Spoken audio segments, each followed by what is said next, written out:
the local artists, all three of them.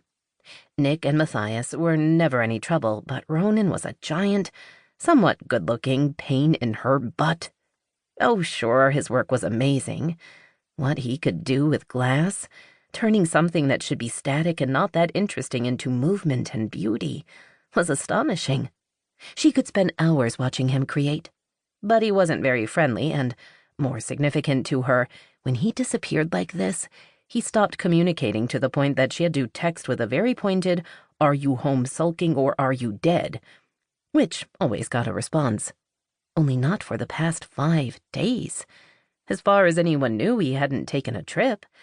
Ronan wasn't big on travel, and when he did, it was for work, so the gallery would know.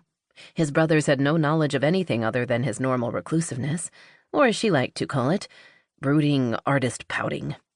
She tried to talk her boss into checking on him, but Atsuko had only laughed and told Natalie to keep track of the miles so she could be reimbursed. Which was why Natalie was still driving up in a horrendous downpour and wishing there were indeed dragons, or bigger guardrails should her tires lose their grip. "Just a little farther," she whispered. She'd only been to Ronan's a couple of times, once to deliver some packages. Yes, being the office manager of a gallery came with mind-boggling responsibility, and once to take a piece of his art back to the gallery. Both tasks had been accomplished without him having to let her inside his gorgeous house. If she arrived in one piece, she was going to insist on a tour, and maybe a snack. Honestly, it was the least a man could do after not admitting he wasn't dead. Unless he was. Natalie didn't want to think about that, but why else would he not answer her? Maybe he was hurt, she thought. Although, was that better? If he was so injured he couldn't text her back, then there might be blood. And while she had many excellent qualities, the ability to deal with blood was not one of them. "I'm fine," she told herself, trying to ignore the bile rising in her throat. "There's no blood, just rain. Look!"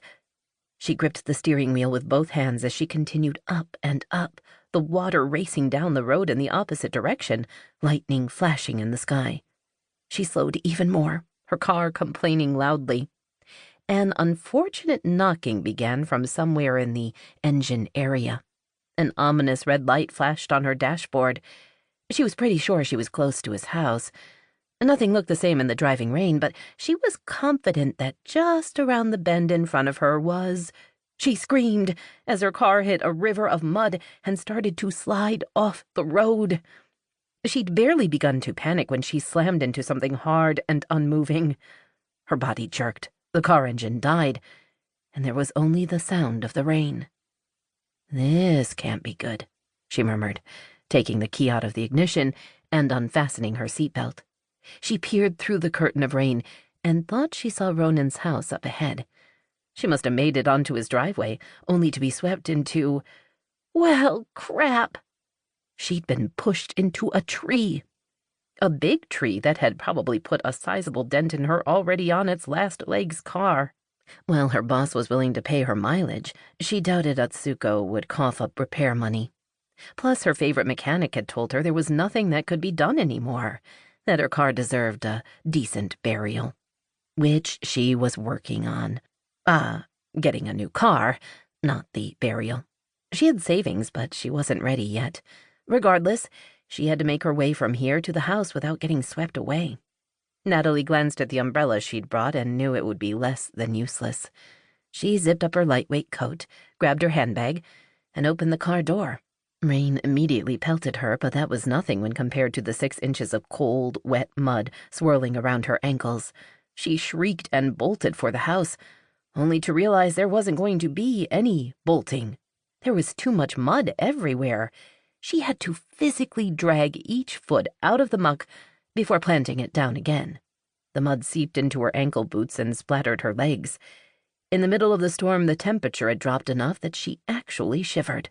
In a matter of a minute, she was totally soaked. Her hair clung to her head, water dripped off her glasses, and, about 5 steps in, she lost one of her boots. "Damn you, Ronan Mitchell!" she yelled into the storm. "You'd better be dead or I'm going to kill you."